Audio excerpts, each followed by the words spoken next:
In finance, decisions are made under pressure with imperfect information in the presence of uncertainty. Yet, professionals often behave as if judgment is a purely rational process.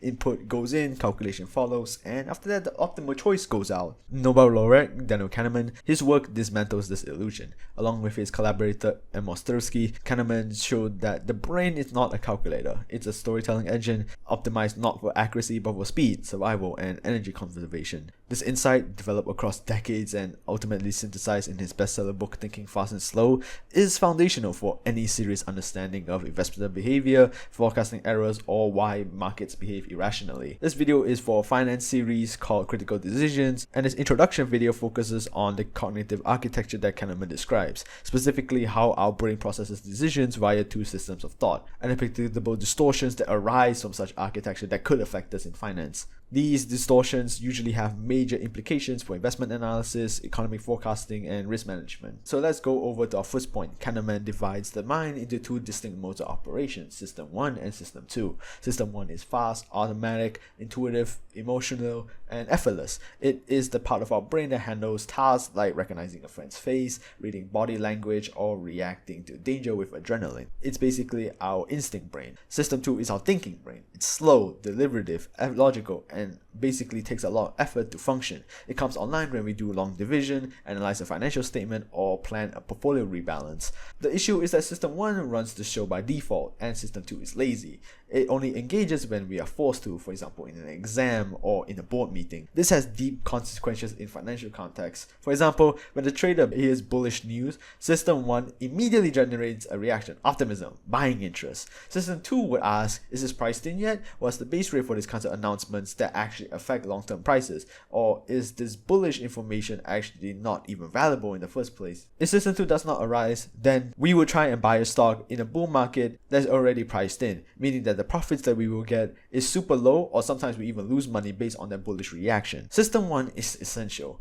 It keeps us from overthinking every single decision, like for example eating or drinking or even sleeping, but it's ill-suited for evaluating uncertainty, statistics, or outcomes in finance. Unfortunately, these are the core features of financial markets. Finance requires System 2 thinking, and if operating only in System 1 thinking, your portfolios will fail. When investors use intuitive reasoning in non-intuitive domains, errors typically compound. Neuropsychology has told us that System 1 just doesn't act quickly or runs the show. It acts with a confidence that often borders on delusion. One reason for this is what Kahneman calls cognitive ease, the mental equivalent of smooth processing. So when information is presented to us in a way that is familiar, is fluent, clear fonts, familiar phrasing, simple structure, System 1 interprets it as more true, more trustworthy, and lower risk. In finance, however, this level of low scrutiny affects us very negatively in alarming ways. For example, a startup with a pitch deck and a memorable name, it receives investor funding despite a business model that is inherently unworkable. Second, a report that uses clean visuals and clean language is perceived as more valid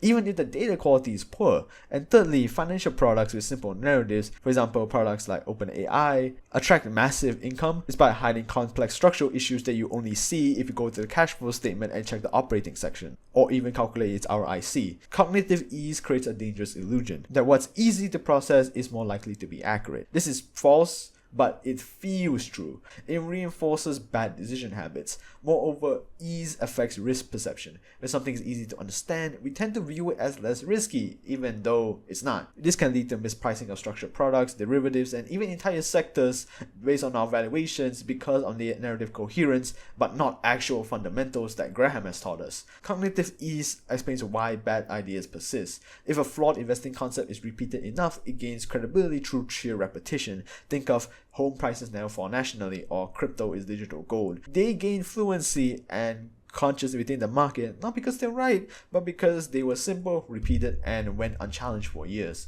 For decision makers, the lesson is harsh. The most persuasive information isn't necessarily the most accurate, it's just the most fluently delivered.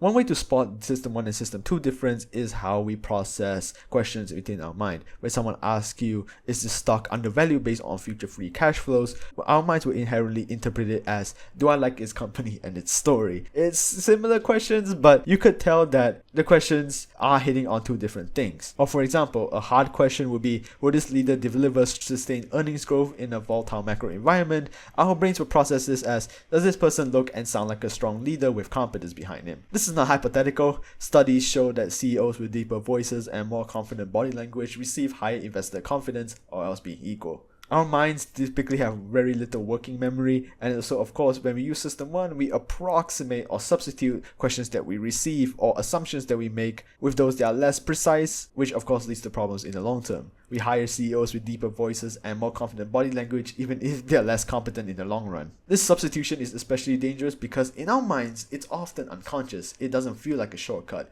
It feels like a real answer. System 1 is not trying to deceive us. It generally believes that its judgment is valid. But this substituted question often has very little to do with the problem at hand. Kahneman makes it clear this sort of issues with our cognitive memory is not because of intelligence or because of competence or some sort of issue. Smart people often use their intellect to rationalize intuitive answers, not to challenge them, actually making them somewhat worse at this. He believes that the answer isn't just to get more smart, but to become more skeptical about your own assumptions.